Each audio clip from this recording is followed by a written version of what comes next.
you, Dr. Smith. That was a very long introduction. Good afternoon. Welcome to your university, Montana State. I am so happy to see this exquisite group of faculty, students, staff, alums, community members, individuals from our affiliated campuses. What a great audience.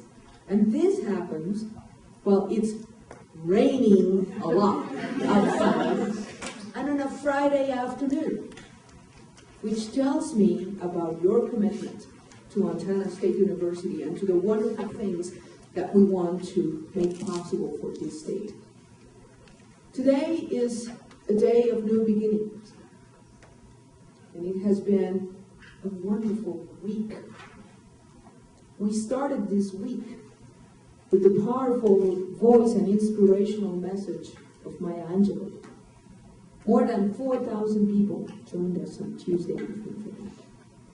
And today, I am so honored to have inspirational remarks for you, prepared by one of the preeminent scholars in the field of gender equality in academia, Dr. Virginia Valian. But before I welcome Dr. Valian to the podium, I'd like to talk a little about why we're having this conversation about what I like to call equal advancement in academia. And perhaps amongst you, there might be some of you who might be asking, well, why are we having this conversation? Why is it relevant for me today? And after all, I'm not going to take you to Montana State University. Think about this powerful state. It was Montana, the first state to elect a woman to U.S. Congress, Jeanette Rankin. Isn't that something? And this state did it twice. Once in 1916, and then again in 1940. And what a woman was Jeanette Rankin. It was one of those cases that it's not about the gender, it's about the contribution and about the courage and fortitude that she showed by standing strongly in her position. Jeanette Rankin was one of very few congresspeople who voted against the U.S. entrance in World War I. And then she was re-elected in 1940, just in time to vote against the U.S. entrance in World War II, in spite of the Pearl Harbor attack. And I like to read her rationale, what she said in Congress when she was the only person to vote against it. And she said, as a woman, I can't go to war, and I refuse to send anyone else. Talk about gender equality. That's a very difficult word for me to say. Yet, we cannot be too proud of our efforts in the state, or let's take a look at Montana. When 1/3 of our tenured faculty members, only 1/3 are women. Or when you consider that 60% of our adjunct professors are women. And they have lower pay and often fewer benefits than everybody else. So we need to ask, does inequality exist in our campuses, in our state, in our home? And what do we do about it? I love what Virginia Valian has to say, that when we take a look at effective strategies to promote women, we advance everything. And in the end, that's what we should be focused on. So, as an institution of higher education, one of the things that we do is we identify problems and we look for solutions. And therefore, I'm inviting all of you to be part of this effort in debilitating this problem. So we're going to do that with a three-pronged approach that I'm happy to announce now. The first prong of this work is the establishment of the President's Commission for the Status of University Women. This commission will be composed of 23 men and women from throughout MSU's 4 campuses. With the members of the commission, would you please stand up and be recognized?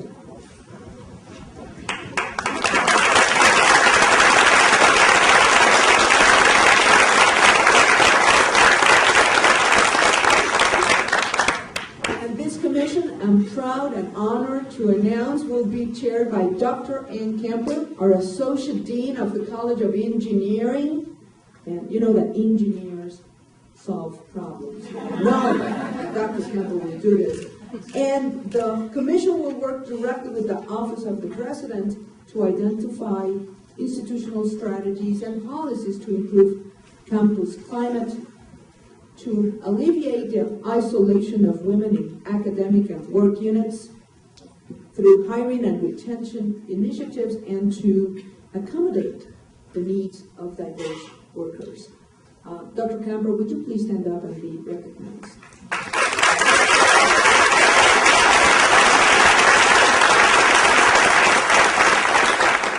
So, I'm looking forward to working with this commission, who will provide me with much needed guidance and advice on how to move this initiative forward.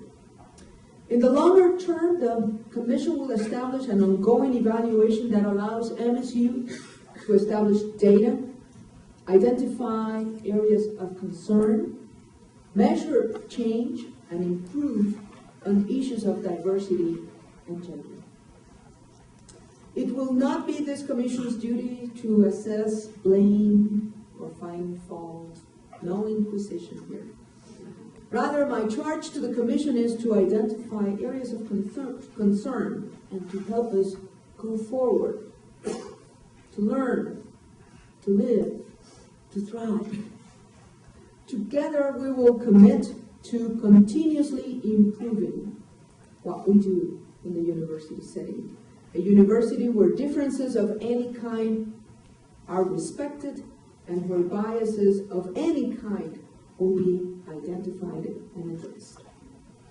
In addition, Montana State University is in the process, this is the second initiative, of applying for an advanced grant, an institutional transformational grant from the National Science Foundation.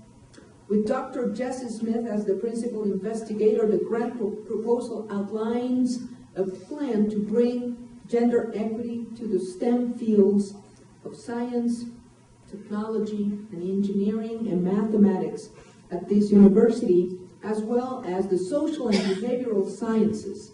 And in doing that, we will also be including our other campuses. With this proposal, MSU plans to enhance 3 areas at least. First, university's research capacity. Second, work-life integration. And third, as Dr. Bill Yellowtail likes to say, cultural attunement. Or as I love to say, cultural enrichment.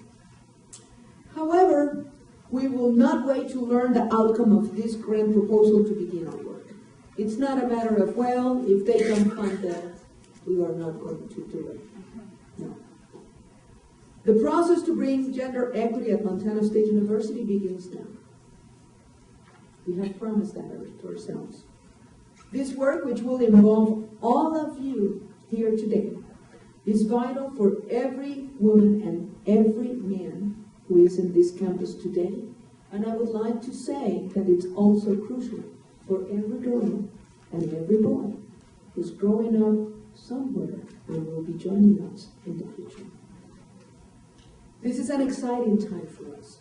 And I believe there is no better way to launch this new era at Montana State University than to welcome Dr. Virginia Valian, author of Why So Slow? The Advancement of Women. Dr. Valian is a professor in the Department of Psychology in Hunter College. Her work is the college's Language Acquisition Research Center investigates the use of language in children. Dr. Valian became recognized for her work in cognition and gender equity beginning in 1998 when she published Why So Slow? Since that time, she has become an expert in the advancement of women in sciences, engineering, and in higher education. The first step to combating any problem is to name it. So, having heard Dr. Virginia Valian before, I know that this third-pronged approach, she will help us to make visible the invisible factors that impede women's progress. And together, we will learn how fair treatment of men and women here at Montana State University and elsewhere will be possible, desirable, and the right thing to do. Ladies and gentlemen, faculty, students, staff, and alumni, please join me in welcoming someone who is an inspiration to me, Dr. Virginia Valian.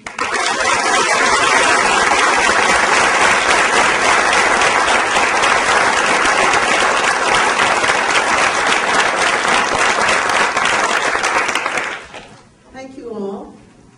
It's very seldom that I talk at an institution where I feel I really should let the person who introduced me continue while I sit there. But that is how I feel today.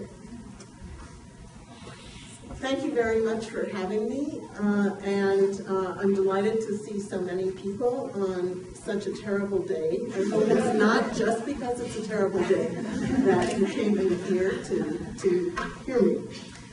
I'm going to first summarize the data so that you know what things are like nationally. Then I'm going to tell you about some laboratory experiments that I think explain why the data take the form that they do.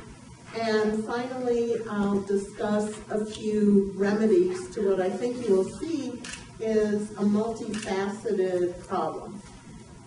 Along the way, as you hear the data, you'll become more and more depressed.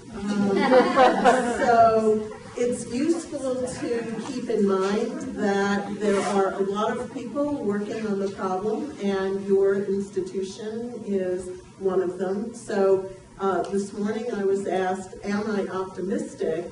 And the answer is yes, I am optimistic about the future, even though the data continue to be depressing, because I see more and more initiatives and more people using very creative thinking to address these problems that I think are, and I think you'll see, are multifaceted.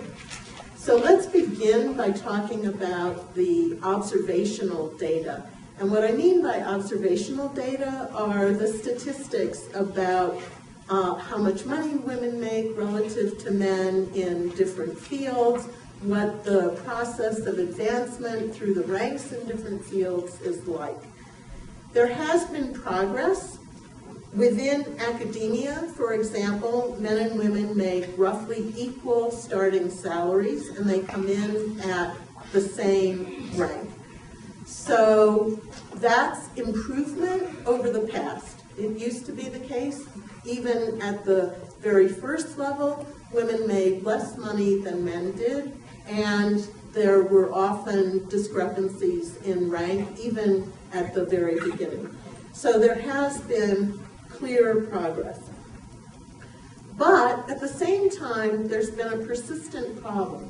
And that problem is that women do not rise through the ranks at the same speed that men do. So as careers continue, you see an increasing divergence between the careers of men and the careers of women. And that's the problem that Why So Slow addresses and that I want to talk to you about today.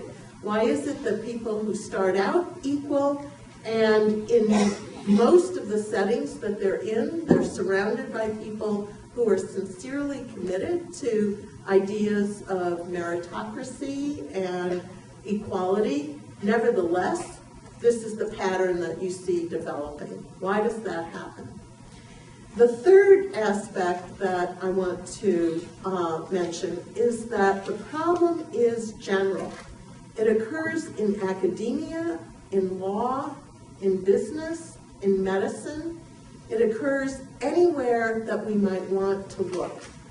Even in fields that are primarily female, for example, such as nursing and elementary education, men rise faster through the ranks than women do. They are more likely to occupy supervisory positions, and they make more money. So across the board, there's a problem. And that, to me, holds an important cue about where we should look for an answer to the question of why so slow. Namely, that it's not that some particular profession is bad for women, because if we were going to take that approach, we'd have to say they're all bad for women, but rather that within us, there is something that results in this persistent imbalance in the careers between men and women. So I'm going to call that thing that's within us a social cognitive dimension. That is, it has to do with the way we think and with the way we evaluate people, and that's conditioned by various social factors.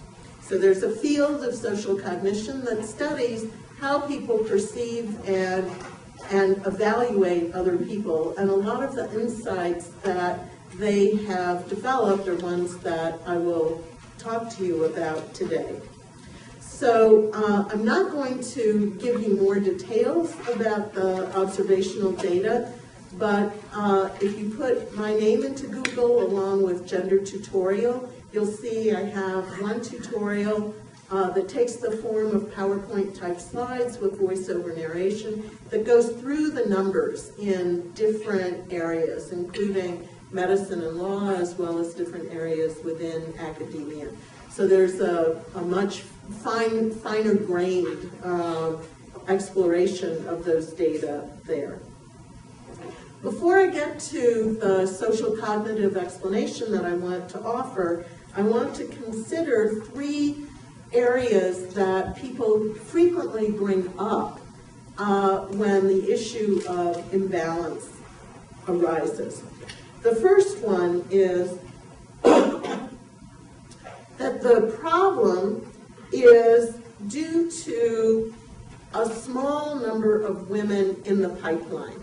So there aren't enough women getting the relevant degrees, this explanation has it, to make their way through to the top.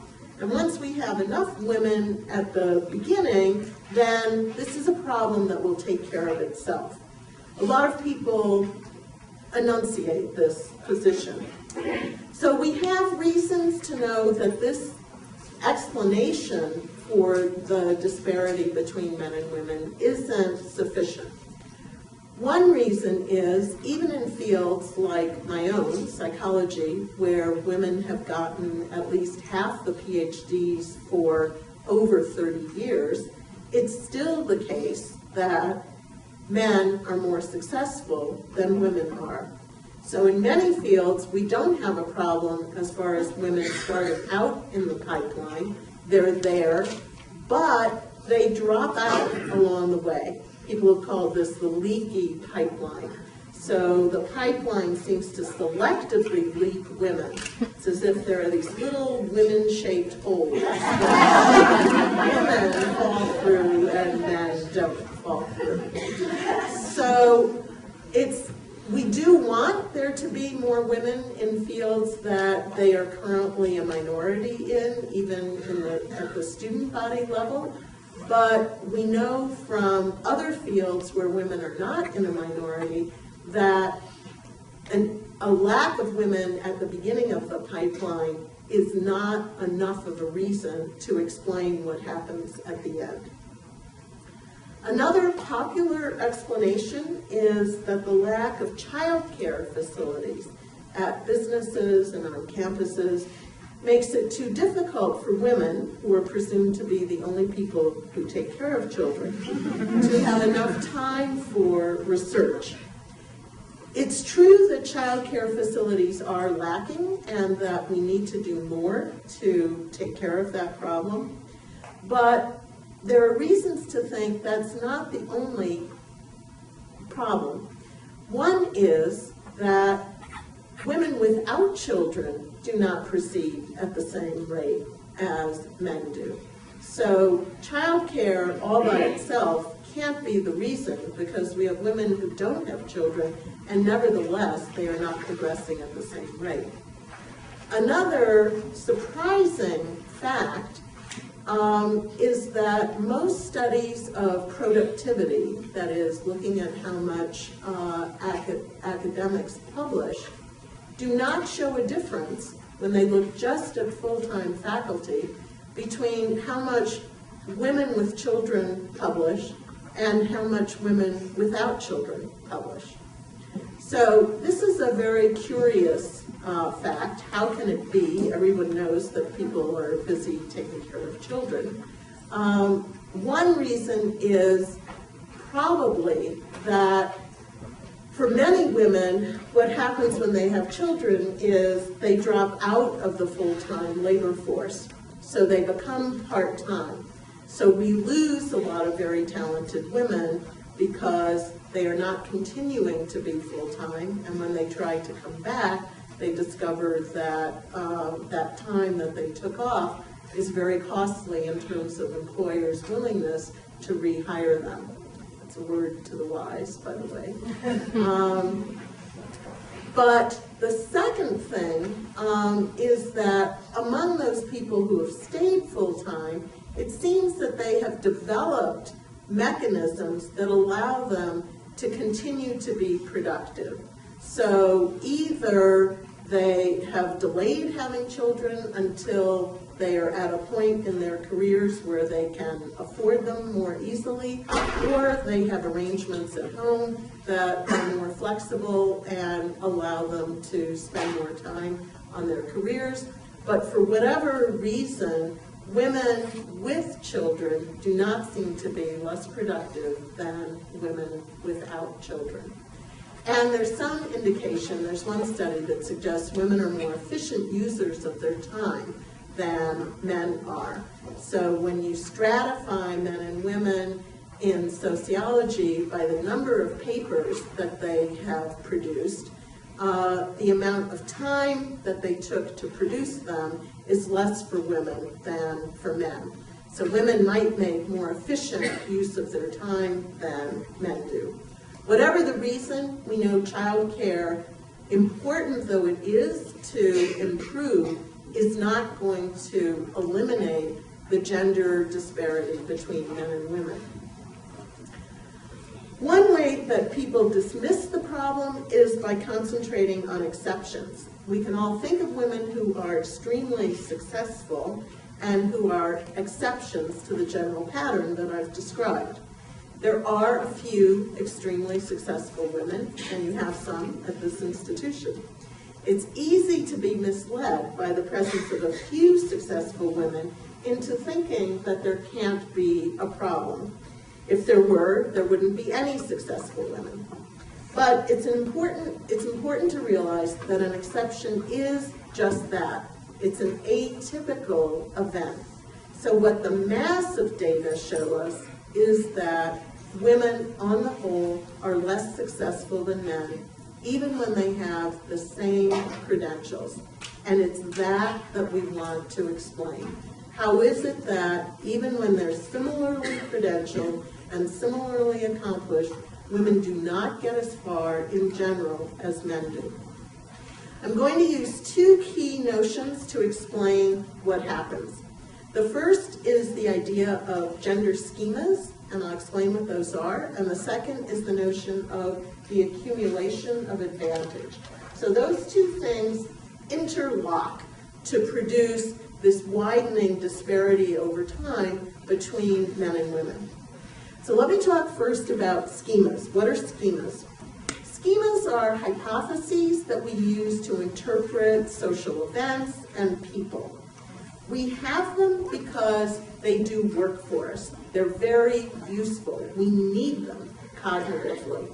They're similar to stereotypes, but I prefer the term schema because schema is a more neutral term. Stereotype suggests there's something wrong with it. Schema suggests, I think appropriately, this is part of what makes us beings who are capable of doing science. We categorize, and we use those categories to make predictions and to understand what's going on. So we have to have schemas, and we use them in a variety of ways, and we use surface cues to tell us things about people. And we do that, again, because it's diagnostic.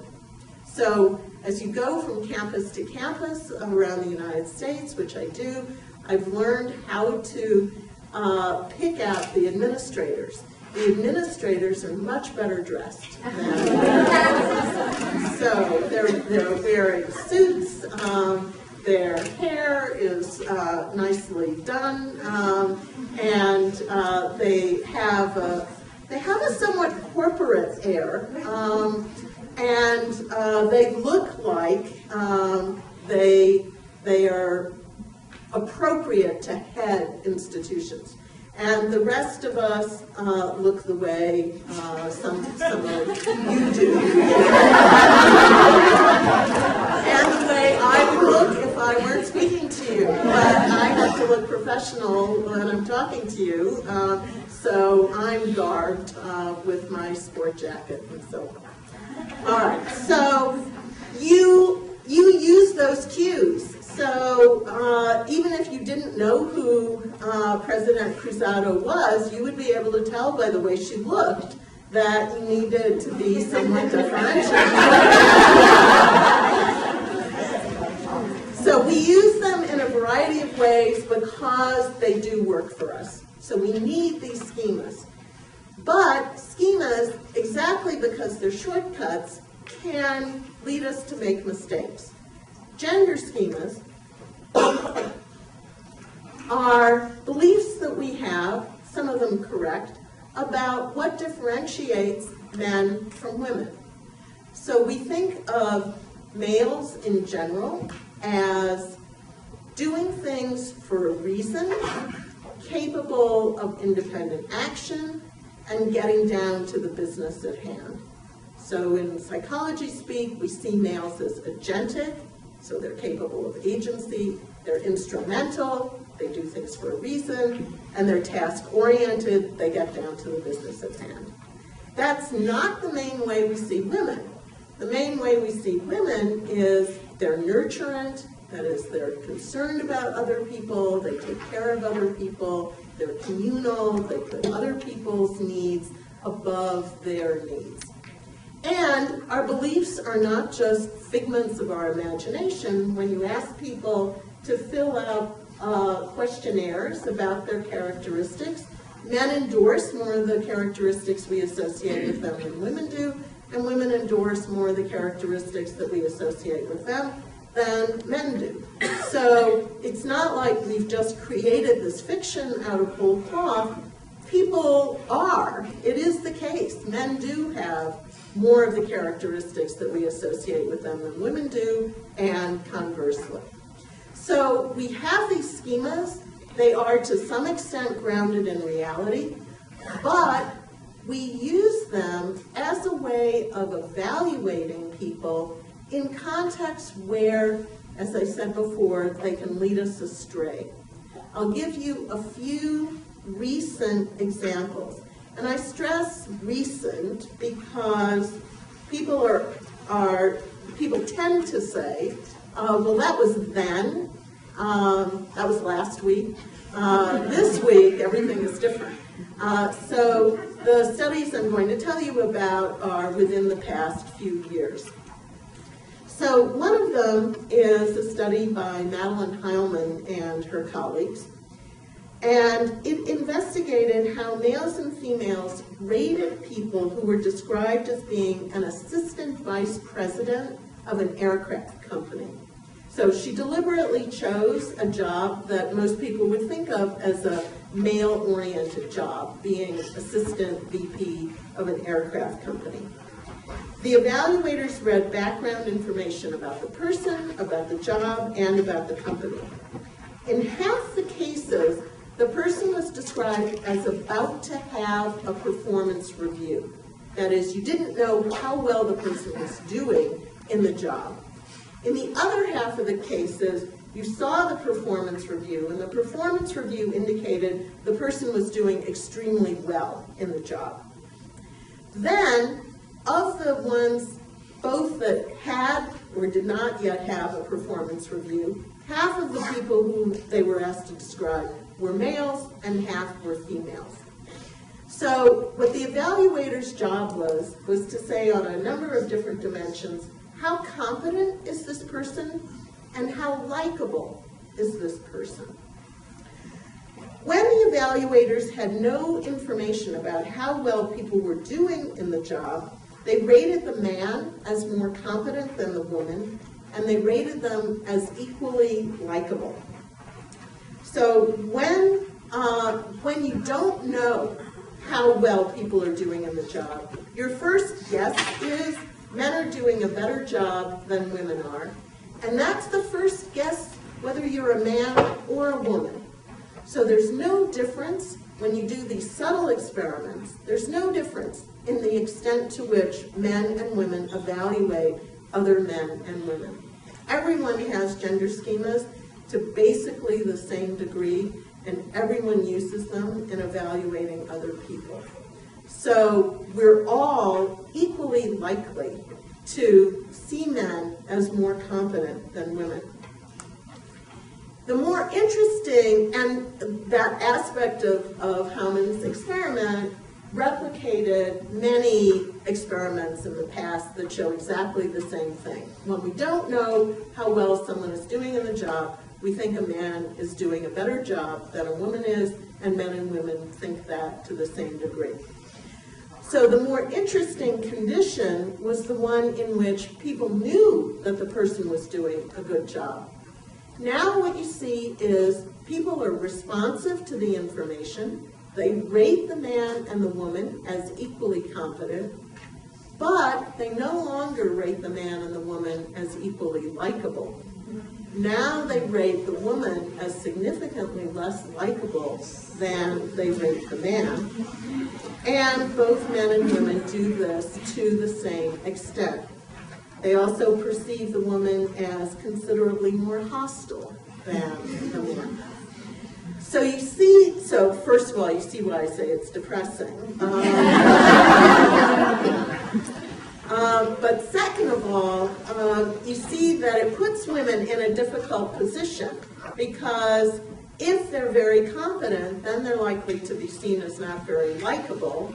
And what I haven't told you, but that other experiments demonstrate, if the person is seen as very likable and she's a woman, then she's likely to be seen as not very competent.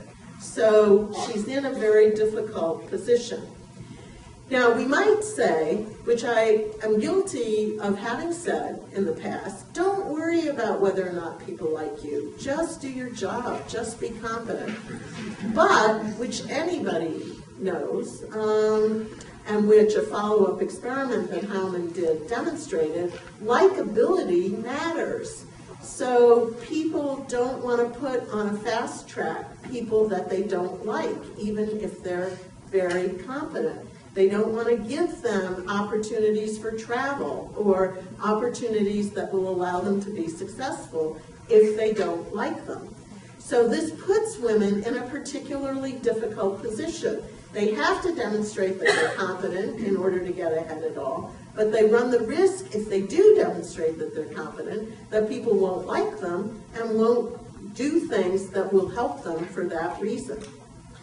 Okay, so that's the first study. The second study looks at how people justify making a particular choice in who should be hired for a job, and the standards that they use to make their decision shift depending on who it is that they're looking at. Let me give you the details. The experimenters asked male undergraduates, unfortunately it was only men in this experiment, but a similar experiment used people from the community, both men and women, and found similar results. Asked these male undergraduates to select a candidate for a job that required both a strong engineering background and experience in the construction industry.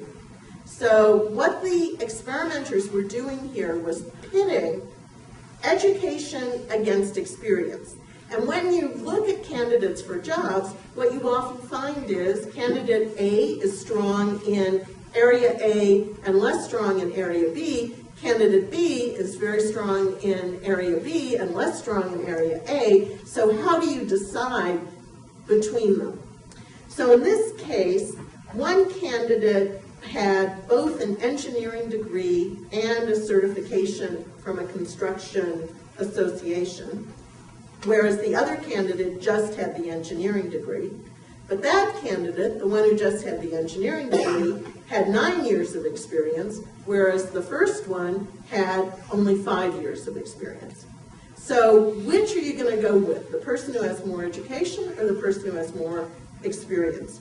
In the control condition, they identified the candidates only by initials, and in that case, the undergraduates picked the person with more education 75% of the time, presumably because they're so busy getting an education, and they hope it's going to be worthwhile.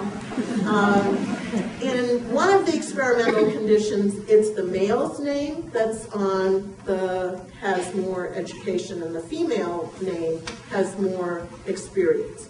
So in that case also, evaluators chose the candidate with more education 3/4 of the time. And they're also rating education as very important. Okay, so if people think education is the thing that's important, then no matter whose name is on there, it should be the person with more education who gets chosen. But when a female name was given to the resume with more education, now less than half the evaluators picked that person, and less than 1/4 of them said education was the most important characteristic. So you shift your standards in part depending on who looks right for the job. And a priori, a man looks like a better candidate, a better fit for a construction industry job than a woman does. So even though she might have more of the characteristics that you would ordinarily think are what you should have in order to do well in the job, you're not going to get it. You're not as likely to get it because you don't look right for the job to begin with. And finally, final study that I'll mention here by Rudman and her colleagues shows this trade-off between competence and femininity for women. So observers heard fictitious interviews for a computer lab manager job. And the interviews were conducted by actors who used exactly the same scripts. Sometimes they were men and sometimes they were women. And the observers were told that the job required strong technical skills as well as social skills because of the need to help students and faculty. I myself do not know of people in ICIT who have strong social skills, but let's in one condition, the interviewees adopted a style that emphasized how competent they were, and in the other, they emphasized how communal they were. And the observers rated them on their competence, their social skills, and how hireable they were. The analysis, the regression analysis, for those of you for whom that will be meaningful, showed that evaluators generally gave more weight to competence than social skills, supporting my own observations. But the exception was women who were assertive. In that case, people gave more weight to social skills. So, since assertive women were seen as not having social skills, they were also seen as less hireable than assertive men. And again, no difference between male and female observers. So to underline a point I've made before, in experiment after experiment, there are no differences between men and women. So women are in a difficult position. If they're competent, they won't be seen as likable or having social skills, but if they have those social skills, then they won't be seen as so competent, and you don't want to hire them for that reason. Okay, now let's say women actually manage to get into a position of leadership. How are they perceived? I'll give you just one example here. The head of the table experiment. So observers see pictures displaying 5 people seated around a table.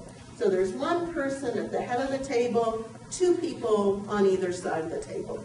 And your job as the observer is to say, who's the leader of this group? When it's all men or all women, people pick, can you guess who people think is the leader of the group? Person at the head of the table. I did give you a little hint, I realize. Not an experiment. We don't do experiments like that. When it's a mixed-sex group and the person seated at the head is a man, again, reliably, people pick the man at the head of the table as the leader. When it's a mixed-sex group and the person seated at the head is a woman, half the time, people pick her as the leader. Half the time, they pick a man seated on either side as the leader. Again, no differences between men and women. What I want to underscore about this experiment is that we have no reason to think here, or indeed in the other experiments that I mentioned, there was any intention on the part of observers to discriminate against women. People may simply have been going by, in this case, what they take the base rate to be. So men are more likely to be leaders than women are, maybe no matter where they're seated. What I want to shine a light on instead is the consequences of that for the woman who's seated at the head of the table, and the difference in how people are responding to her compared to how they are responding to a man in that situation.